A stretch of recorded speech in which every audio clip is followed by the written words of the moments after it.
This week on Brewmasters. That's being ripped down, jackhammered out. Dogfish Head is expanding, and construction begins just as seasonal favorite pumpkin ale is brewing. Construction has the potential of screwing up the beer. We're between a rock and a hard place here, and we're probably going to end up having to dump all that beer. We're also making a new beer with an interesting ingredient. Tomatoes. What do you think? Could it take off? Tastes a little more bitter than I was expecting. I'm heading down to New Zealand to enter a new brew into their largest beer fest, brewM3. The question is, will it show up in time? You know, if there's 2 5-gallon kegs. I'm swimming in beer. A great craft beer begins with a great idea. You want to be where it's at? Join me in this vat. I'm Sam Calagione, founder of Dogfish Head Brewery. My team and I make off-centered ales for off-centered people. We brew it, we ferment it, we cool it, bottle, keg, ship, rinse, and repeat. Well, I'm swimming in beer.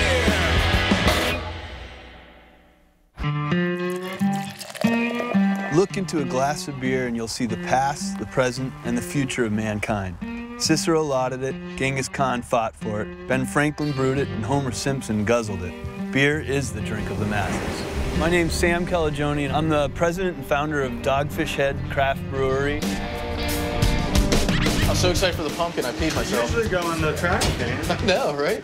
Today's a big day here at the Milton Brewery because this is the first pumpkin ale batches. The brewery smells pungent with the spices of fall. Have you noticed the cinnamon? It's a delightful smell. The nutmeggy smell? Pumpkin is one of the Dogfish beers that's closest to my heart because it existed before Dogfish did.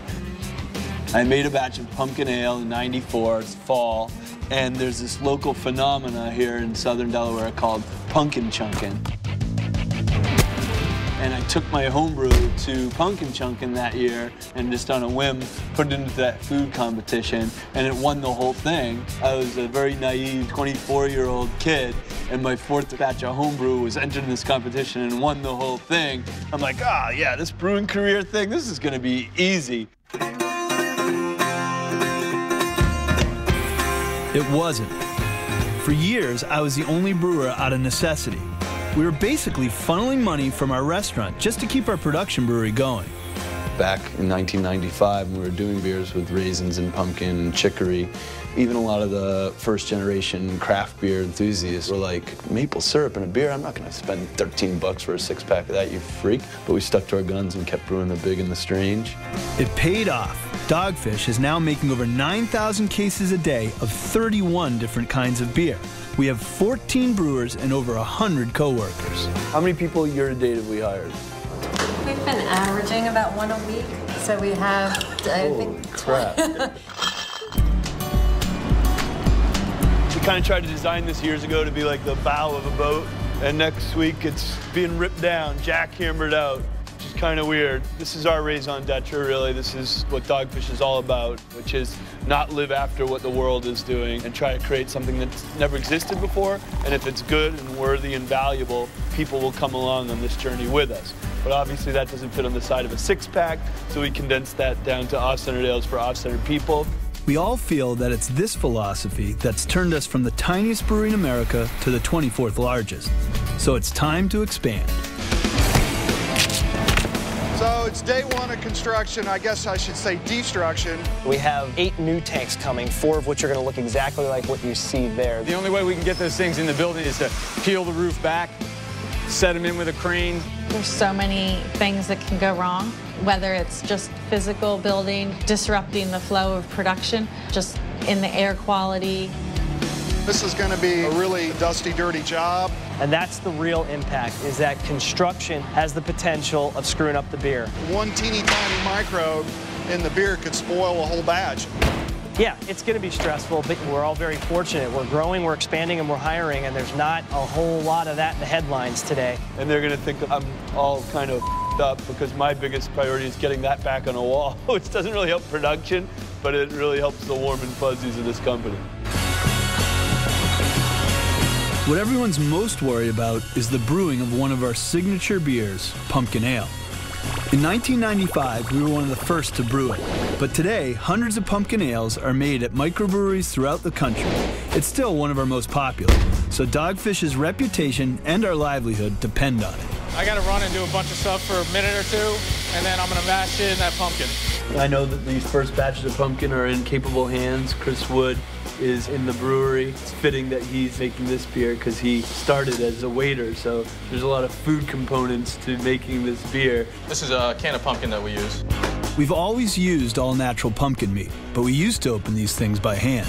A lot of cut-up fingers, a lot of Band-Aids, and then last year we got this, and it's been a godsend. The first step of brewing a beer is mashing it. That's where we mix the water and malted barley. Over here right in front of you, you can actually see the grain coming up through the grist conveyor, and it shoots up through these pipes and right down into the mash tun. For the pumpkin ale, we're gonna add pumpkin directly to the mash here. And a lot of it. 36 cans of pumpkin for 600 barrels of beer. It's never the same every day. It's not for everybody, but once it's in your blood, it just kind of stays there and you can't really shake it. After mashing in, we transfer to the lauter tun where the liquids are separated from the solids, leaving what's called wort, or young beer. We send this young beer to the boil kettle where our next ingredients are added. For the pumpkin, we actually use exactly 400 pounds of brown sugar.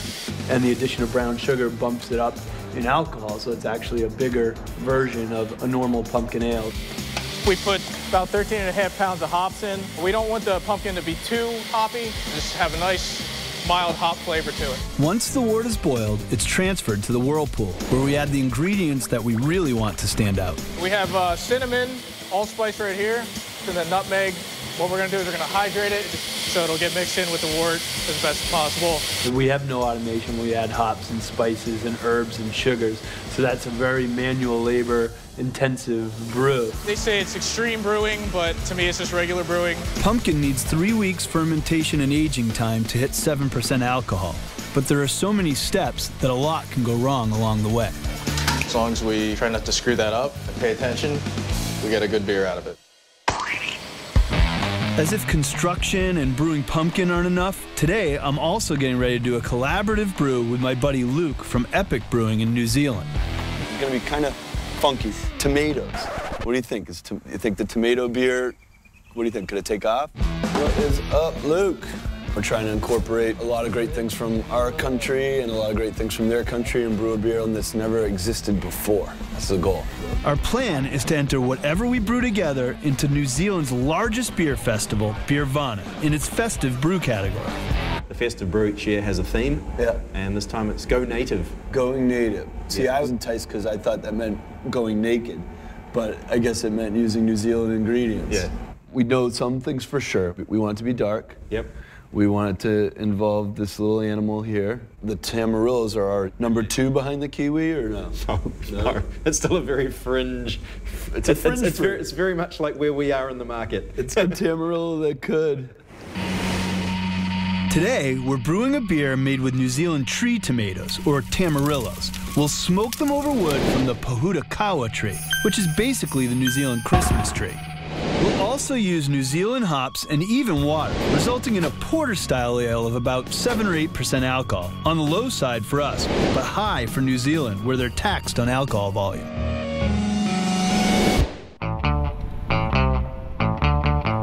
Today we're going to be taking the SS Dogfish with my sort of bizarro world compatriot brewer, Luke, and we're going to go down to the Rehoboth pub and brew a beer together. Like in New Zealand, what do they classify something between a ship and a yacht? Like how would you say that scale? A big boat. Big boat. Here, we call something of that scale the SS Dogfish. Ah, sweet. What do you think of that puppy, huh? We've been doing collaborative brews for over a decade. It hates reverse. It's much happier and forward. It's a very positive boat. Yes! Some of the other breweries we've collaborated with include Sierra Nevada, Norabro, Stone, Victory, and 3 Floyds. Today with Luke, we'll brew a test batch of Tamarillo Porter. Then, if it's good, we'll do a full production batch in New Zealand when I come out for brewM3, just 5 weeks from now. Coming up, Luke and I brew our Tamarillo beer, but it doesn't taste exactly like we expected. A little more bitterness. A crisis at bottling puts a wrench in our busy schedule. We were just down for over an hour for these busted up, no good bottles. And ready or not, I'm off to New Zealand for Beervana. Will a tomato beer confuse the Kiwis? I can't find it. Wouldn't know it's in here. Can't find it. Or turn out to be a smash hit? Fire in the hole! Yes! Yes! It hit! Mark! Good job. Yeah. My coworker Frank and I are showing our Kiwi buddy Luke how we get warmed up for brewing here at Dogfish. Frank's been doing the pumpkin chunking as a competitor for many, many years, throwing these pumpkins with these homemade contraptions more than 3/4 of a mile. We can be serious about making the beer, and we can have a little fun now and then, too. Fire in the hole!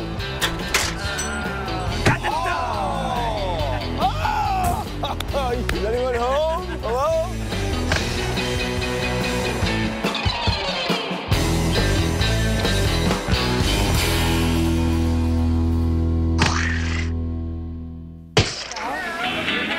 Meanwhile, some equally serious business is being conducted down at Quality Control. Come on,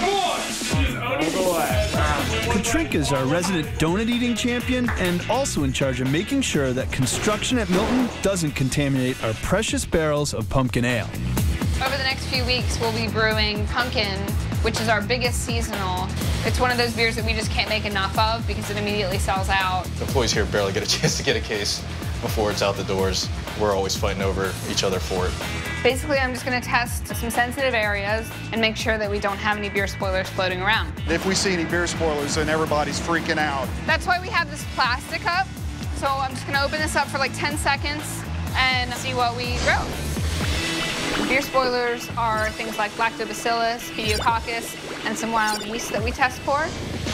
Katrinka tests each of the areas where contamination is most likely to occur: fermentation, filtration, and bottling. Hey, this is the filler, and it's the point where the beer is shot into a bottle and it's exposed to air for a short amount of time. So we really want to make sure that there's nothing growing out here either. Finally, the samples get put in the incubator. So we stick them in there for a couple days and they won't be disturbed and they'll be nice and warm and happy, and then we'll come back to them. It's time to start brewing our Tamarillo Porter, or Porter Murillo, at the Rehoboth Pub. Hey, look at us, we're both in red. Nice. Lady in red. I'm glad you called me last night to set this up. Yeah, you look like a cowboy, like you're going to rope something. Thank you. You could be my cowgirl. Okay. Brian has been the person I've done the most first batches with, and that's the part of the job I love to do the most. Tell me this, where are we at? While I'm milling the specialty malts, you guys can start handling the Tamarillos. Tamarillos. And then just throw them right on the grill, or the Barbie, if you will. He's good. For mashing in, Brian mixes water with a variety of roasty grains. For porter, we use very heavily roasted malts, both black malt and chocolate malt. And that's going to give the porter its roasty, coffee, chocolate-like flavors and aromas. Brian's position has really evolved here in the last 7 or 8 years at Dogfish. He kind of moved his way up the ladder from a shift brewer to a position of leadership at our production brewery. And as that world got really big, he and we really agreed that his talents are better served on the R&D side. So we moved Brian out of Milton and back into the brew pub in Rehoboth, where he can work on new recipes and test batches full time. We want it so that people can recognize that there's something interesting and new that they've never tasted before without them saying, that's gross. We still need to sell that beer, otherwise it wouldn't really be a viable business model, would it? While Brian mashes in, Luke and I get to Tamarillo chopping. Wow, that's my first Tamarillo and I love it. Isn't that good? Yeah. The biggest surprise for me was the sweetness compared to tomatoes we have here. It tastes way sweeter, way fruitier. Once I chewed that Tamarillo, I was like, yep, this was a good instinct that we had. Fire in the hole. Whoa, whoa, whoa, whoa. Yes! Brian, can we take your wood? Please grab my wood. Next, we need to smoke the Tamarillos over Pahutakawa wood chips. To magnify the smoky effect of the wood, we've soaked it in water. Oh, good smoke. And the wood has a beautiful herbal tea tree. How else would you describe that smell? There's a bit of a salty note, and it comes because it's a coastal tree. Look at this. It's molten. One that might just pop. Oh, well, look, it's nice. bursting its skin out. Oh my God. It's alive! Look at that. This is like the Alien. It is. This is like the movie Alien. Woo! Brian's transferred the batch into the kettle, and now it's time to add all the specialty ingredients from New Zealand. The New Zealand hops, Southern Cross, sort of jumped out to me. Next, we blend the smoked tamarillos with the wort until smooth so it doesn't jam up the heat exchanger. I think we nailed it. Now I say, just throw that stuff in there. And we'll strain that. Or you can just bungle that in. Why not just go with it? Can we just strain it? Let's see how much we get when we strain it. When Brian gets frustrated with me, it's usually because I try to wing it. I'm really quite pleased that we're straining this now. You are, huh? I know you're not. I like chunky style myself. I suffer from sort of creative ADD, where I'm just like, let's do this, let's do this. And you know, Brian's job is to be regimented so that when we nail something here, he's got that template that shows exactly what we did so that it can be replicatable. Oh my God. You don't like things when they get ripped open, do you? Not really. So I think we balance each other really well. This is the really special Brazilian brown sugar, very molassesy. And last but not least, a ceremonial bottle of water from New Zealand. After about 15 or so minutes, the solids sink to the bottom. The mixture then gets cooled and transferred into the tanks, where it'll ferment for the next 2 weeks. So now we'll pull a sample, actually try it for the first time. 2 hours after we began brewing, we taste the pre-fermented beer to get an idea of the flavors. Hoppier than I thought. A little more bitterness. Tastes a little more bitter than I was expecting, but roasty bitter. Quite frankly, I think we're all a little concerned. This might be the most bitter wort I've ever tasted. Well, I think it's going to change a lot because when you've got that alcohol, you're going to have that sweetness come through as well. So I think that bitterness is going to back off, the sweetness will come up, hopefully a bit of Tamarillo action. Let's hope Luke is right, because after 2 weeks of fermentation, it'll take 18 days to ship the beer to New Zealand. If we're lucky, it'll arrive just in time for brewMA, and it better taste amazing. In 1892, bottle caps, or crowns, were invented in Baltimore, Maryland by William Painter. Painter proved his invention's worth when a local brewery shipped beer all the way to South America and back. The bottles returned without a leak. Time passes quickly, as it often does at Dogfish Head. Beer is brewed, bottled, and enjoyed. Construction continues, and with the blink of an eye, 3 weeks pass, and our first batch of pumpkin ale is ready. A few days ago, I reaped the wild yeast colony that we found next to the filler. Katrinka has been continuously monitoring the Dusty Brewery for beer spoilers. So far, all has proven fine, but the other day, she found a suspicious patch of yeast. So this is the same organism on both plates. This wild yeast is capable of making spores, which means it is a more hardy wild yeast. But in general, I'm really, really pleased with this result because I was expecting to see mold and bacteria and beer spoilers and wild yeast of all different kinds on the plates, and we only saw one colony, which is fantastic. For as long as construction continues, I'm going to continue to monitor the air quality and make sure that we don't have any beer spoilers floating around. Sam is going to New Zealand. Part of the trip is this brewMA festival, and we, of course, are submitting beers. And I just got this email about when the beer has to be shipped to New Zealand, and it's like soon. Hey, Connie, what's going on? Oh, James, thank goodness.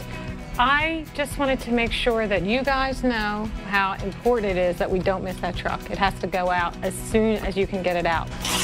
When Connie speaks, I listen. Though we have no time to do our usual tastings and quality control, kegs of Port Amarillo are pulled from fermentation and shipped off to brewMA. It'll take 18 days for the beer to arrive, so I hope it gets there in time, and I hope it tastes delicious. So this is the Tamarillo Porter that we brewed with Luke. We're gonna get a couple of bottles of this, hopefully through customs, bring them down, try them with him.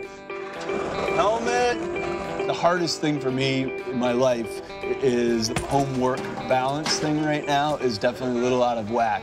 And thankfully my wife works with me here and is very forgiving on that. But that's definitely harder, you know, mentally to process for my son Sammy, who's 10, and my daughter Greer, who's 8. I'd like some feedback, questions, and comments on my travel hat.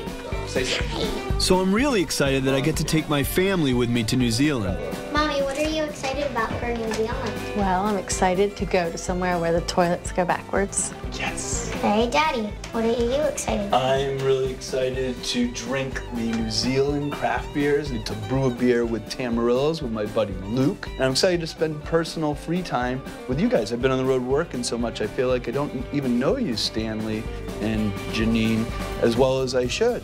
So Stanley and Janine, I hope that we can spend a lot of time with Myrna and myself as a family and really get to know each other again. Okay, I have a question. Oh, yeah. Why are you brewing armadillos? No, Tamarillos. We're not gonna use any armadillos, although note to self. All right, let's pack this up. You guys ready to go to New Zealand?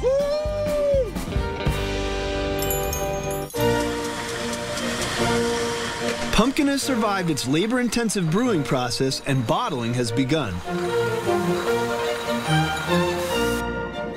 I'm flying to New Zealand with my family and a delicious new brew smuggled in my suitcase. It's all too good to be true.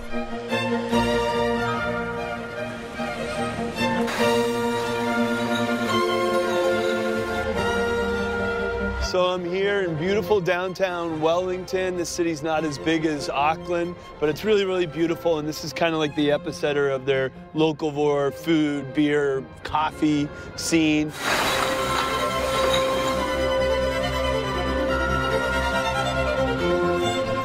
But no sooner had we landed than all hell broke loose at the Milton Brewery.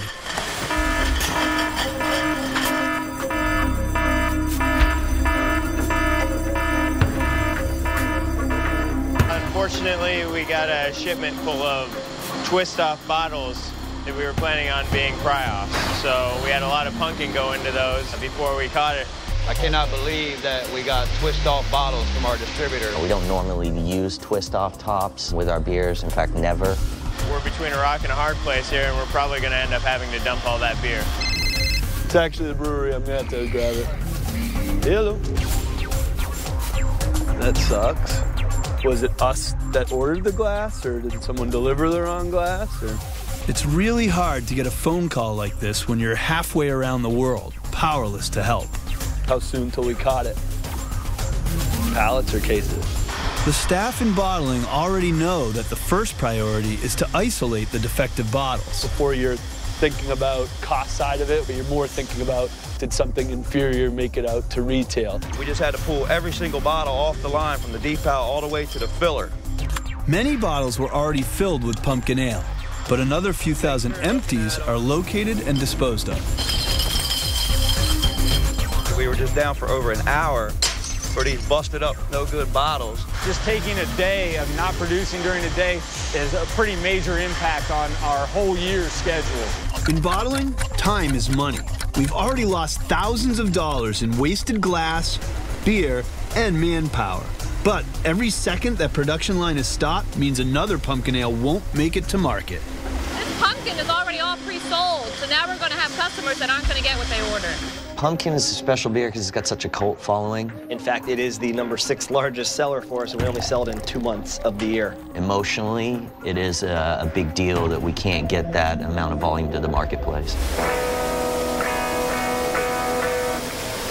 Already, some of the backed up beer has to be put down the drain. But everyone at Dogfish is worried about the possibility of having to dump the nearly 6,000 already filled bottles of Twist Top pumpkin ale. A lot of money down the drain. A lot of good beer down the drain, too. The retail value of the filled bottles is tens of thousands of dollars. But the really big cost is in morale. We've got to pay the people to stand there and dump it, and it's also one of the most demoralizing things you've ever done. Doesn't do my heart very good. Everybody here is united together into a profit-sharing program, and when we have to dump beer down the drain, that kind of hurts everyone. You'll see heads hanging a little low. I mean, everybody makes mistakes, but we should have seen it sooner than we did.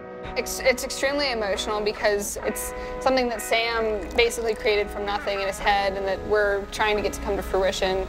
And none of us really want to let Sam down. He's kind of dear to us. So.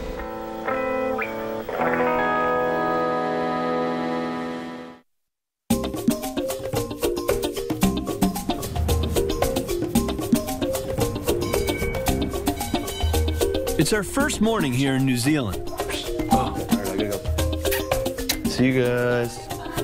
I'm extremely jet lagged, but I roll myself out of bed because there's so much to do to prepare for Beervana. These are the 2 samples of the Tamarillo beer that we made in Delaware. I'm worried about the fate of the misbottled pumpkin ale, but right now I'm even more concerned about how Luke's gonna like our Portomarillo. Last we tasted it, it was very bitter. Going to Epic Brewery. And we really need to nail this to place at Beervana. This is my first trip to New Zealand. What's really neat about this place is how explosive its craft brewing scene is. My buddy Luke's brewery is just one example of many dozens of thriving little breweries doing really exotic stuff. Luke! Hi! What's up, man? What's going on? Safely. A little bit feeling the ride, but it's good to finally be here. Epic is the fastest growing craft brewery in New Zealand, currently ranked as one of the top 5 in the nation. But our Portomarillo may be the wildest beer Luke has ever brewed. Oh, nice color. Carbonation's right. Oh, I am so stoked to try that. Cheers, let me know what you think. Wow, that's really nice. The Tamarillo's there, and then that charred roastiness really hits you at the end. The smoke thing is just long, and it just dries. It stays. That's amazing. So, Luke, where the heck are we going here?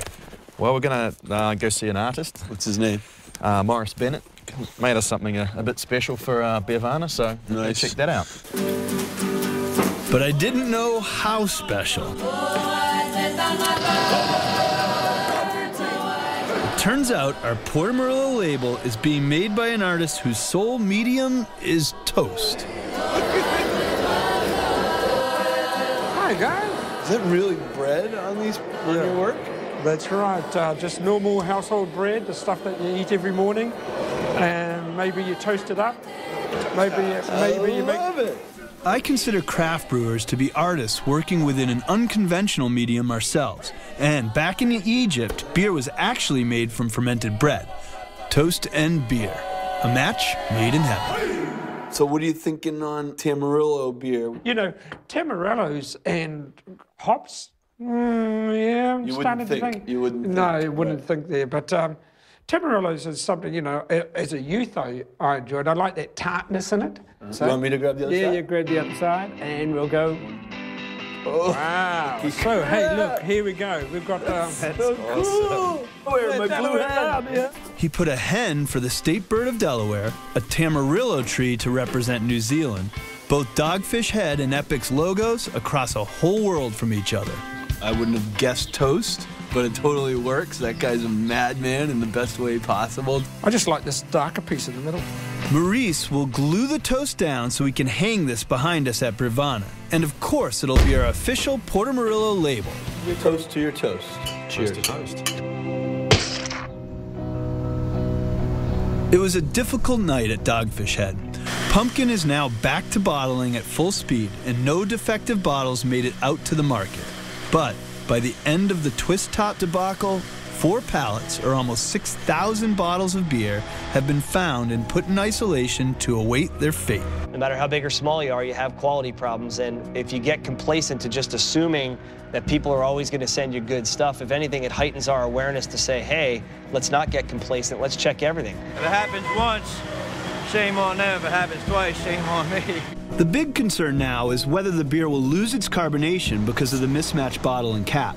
This beer would sell for tens of thousands of dollars, but the only way we can risk sending it to market is by doing extensive testing. Nick came in earlier and requested that we run carbs and airs on it. We can do that. Worst case scenario is the integrity of the crown isn't that good and it'll be flat. We'll destroy it. We won't even sell it. We'll destroy it. Basically what happens is you raise this bracket up here, you place your bottle beneath it, you pierce the device, and you're gonna push your thermometer down into it. And all you wanna do is shake and shake and shake and shake until you see your pressure gauge go all the way up and go up no more. And your temperature will be finalized, and you take those 2 values to get you the number. If that number matches up with correctly bottled pumpkin ale numbers, we know there's no leaking. 42. Yet. At 15. That's a great sign. That means nothing's going on. If it is leaking, it's leaking very slowly. You know, we'll know more as the weeks progress, but it's early.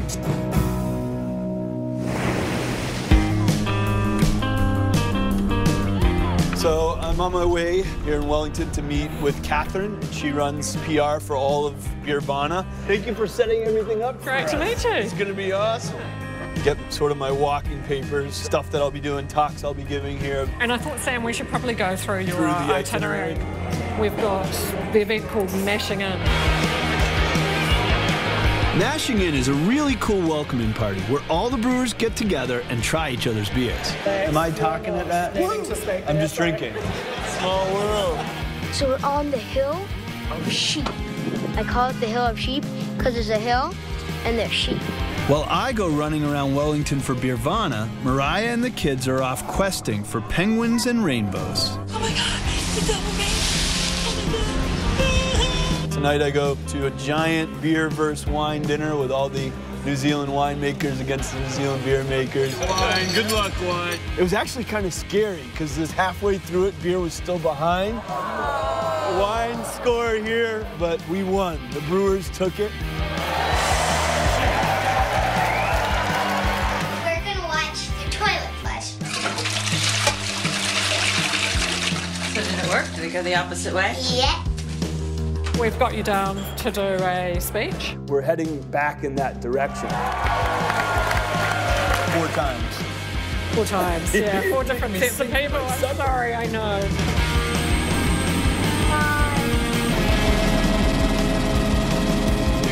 By the end of the week, I realize I barely saw my family at all, and I don't feel too good about it.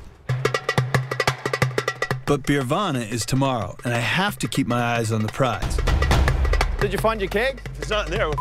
If those kegs of Porter Murillo show up, I think we just might have a chance of getting a medal. And the trophy goes to...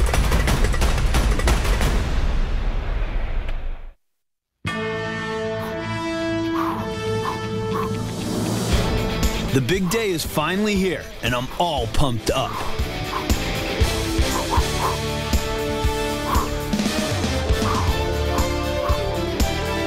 brewVana is New Zealand's largest beer festival.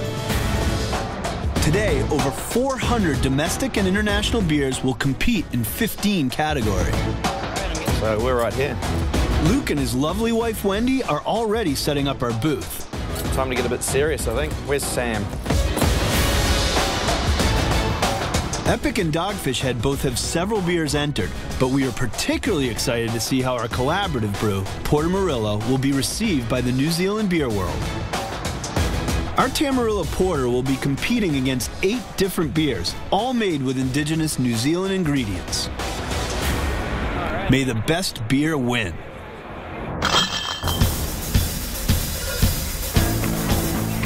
So I think Luke's probably already in there setting up. I don't know if our beer got here from the States yet, so that's job 1. And no, they're tall, thin ones. It's not those. All right, I guess we'll check the other truck. This is always the tensest moment of a beer festival, is the stuff actually here. Paul's open in about 48 minutes. He doesn't look stressed, does he?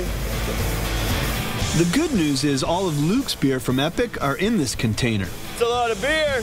But it looks like my worst nightmare might become a reality. The Porter Murillo kegs are missing. Did you find your kegs? So we haven't checked this box. If it's not in there, we're Do you know if there's 2 5-gallon kegs? They're silver and kind of thin. Oh yeah, big success. Woo! With the Porter Murillo in hand, we make it back to an already bustling brewVana. This is the event for beer lovers across New Zealand, a chance for them to sample new as well as tried and true beers from craft breweries across New Zealand and the world. Tamarillo's over Pahutakawa Wood. Take a sip, let us know what you think. It's incredibly complex. You have a lot of depth of flavors from the beginning, the middle, and the end. Yeah, thank you. I'm also pouring our pumpkin ale today. Correctly bottled ones, of course. I love pumpkin pie though. It's amazing. I love it. You like it with a pumpkin? Thank you. The reception to our Porter Murillo is also fantastic. You get lovely fruit characteristics in there and that big bitterness. It's not too overpowering. You can still taste it on your tongue afterwards. It doesn't just disappear. It's just very Moorish, as we like to say, so it's like, I'll have some more of that, please. People seem to dig the beer. Oh, they love it. There's a good buzz going on. And people want to find out when the next one's bottled. But it's up to the judges to decide whether or not it wins a medal in the festive brew category. We have used the festive category to help celebrate New Zealand. This year was using indigenous ingredients. Well, I thought the beer in itself was really well made. It sounds like we've got a medal contender here for sure. Yep. There's 90 different beer styles approximately that we judge. Some of them are good, some of them are not so good. What do we have up next, John? What's a Tamarillo? It's a fruit, quite acidic. You're getting roast character from the dark malt. I don't find that being smoky. I don't get any Tamarillo. The thing with Tamarillos, it's in your face as a fruit. Yeah. It's not. No, it's not. I can't find it. You wouldn't know it's in here. Can't find it. Oh yeah. Yeah, it is there. Probably if you didn't know Tamarillo, you'd be getting that as an interesting sort of hop character, because in there is quite a bit of hop. But I'm here, and I don't think we have a medal contender here. I don't think it's... Whoa. I'm just saying that it's worthy of a medal. Just medal or no Does this medal? get a medal?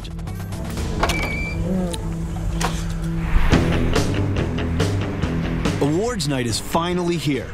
Luke and I dress in our best studs and get ready to find out how our Porter Murillo and other brews did at Beervana. The next trophy class is the Festive Brew. And the trophy goes to Three Boys Brewery.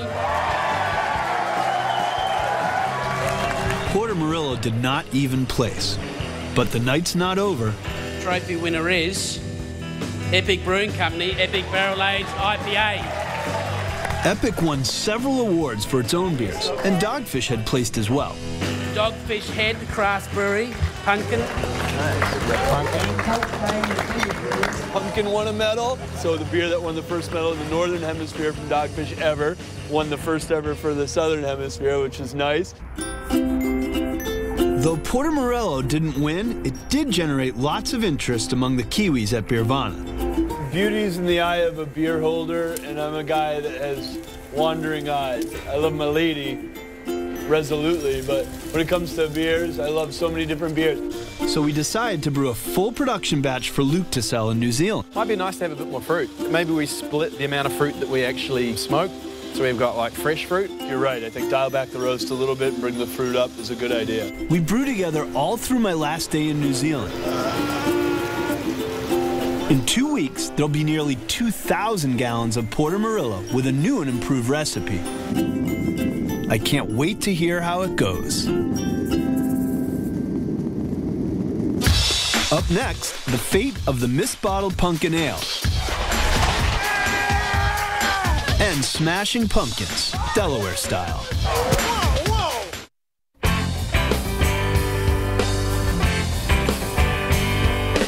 We are back from New Zealand and happy to be home. She replaced all my business cards with Greer, and I guess now Greer's president of Dogfish Head. Can I still work here? Can I do something here? Yeah, you can wash the toilets. Hey, wait a second. Dogfish Head looks so different, it's hard to believe I was only gone a couple of weeks. This was our wall that had our Emerson quote. It was kind of cool when I was away. I found out that a bunch of my coworkers were able to retrieve the quote literally off the wall. The fact that they cared enough to salvage it really warms my heart. Cheers! Cheers to off-centeredness. We have become the quote. We have become the quote. We are the quote. I want it somewhere because I want to be able to stare at it. But the fact that my coworkers saved it kind of means it's in here already and it doesn't need to be out here as much as it once did. That's pretty sad. Don't rip it! And the little beer that started all this madness? Pumpkin ale. Now that I'm back, it's time to decide what to do with all the misbottled pallets of pumpkin ale. Ryan runs one final carbonation test. As his results have shown all month, the bottles do not show any sign of leaking. So do they actually work? Yeah, they do. Oops. But I need to test it out for myself. The fact that you just opened up one and started drinking it on Okay, your own. one less sellable case. Have you? That's good. Oh, it's the new 23 pack. Have you had this year's? No, haven't. Nick and I agree it tastes as good as ever. When stuff like this bloodies the nose of pumpkin ale, you gotta remember that it's not pumpkin ale, it's punk. The word punk is in that beer, and this is one tough punk of a beer. It'll come back. Because the packaging isn't perfect, we decide not to put the beer out in the marketplace. But I think we got a good use for it. What's up, guys? Hi, Sam, what's up? I just met with Nick, so everything, all the tests you guys did, thank you on that. It's tasting great now, but we don't want to risk it, so we probably won't send it out for sale. We'll probably, but you know what I think we'll do with it is everyone will get one for payday case. That sounds good. All right, thanks, guys. Booyah. One of the perks of working here is every payday you get your paycheck and you get a case of beer.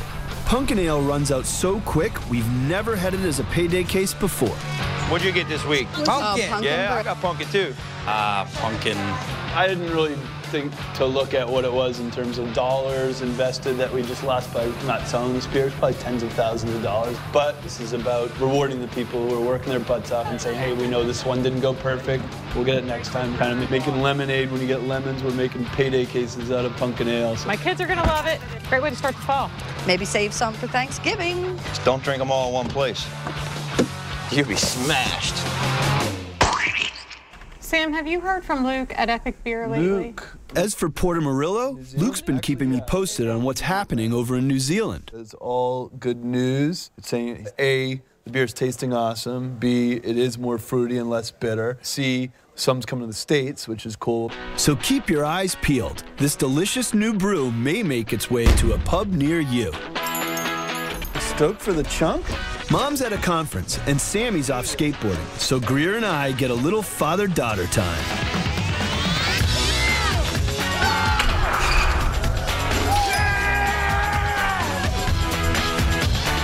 It's pumpkin chunkin', the day to eat pumpkin food, pumpkin funnel cake, drink pumpkin beer, and do some other pretty crazy things, too. Since we won that competition with the pumpkin ale 16 years ago, in the same way that Dogfish Head's expanded quite a bit, Pumpkin Chunks has expanded quite a bit. It's absolute madness here. Oh, look at that, Whoa! I got a good feeling about this one. How's it going today? Good. Yeah? Frank, of course, is Dogfish Head's resident award-winning pumpkin chunker. So I'm totally honored that he lets me chunk one of his pumpkins. Fire in the hole!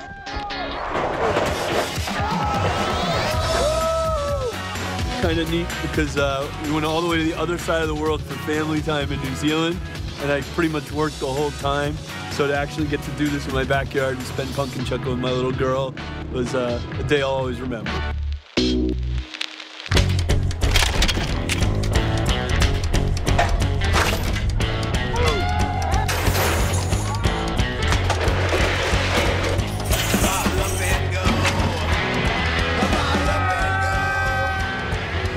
has pretty boots. Did you say boots? She has pretty boots? Yeah, I noticed her boots. They're beautiful. They're so good. Wicked, pretty big boots. Nice.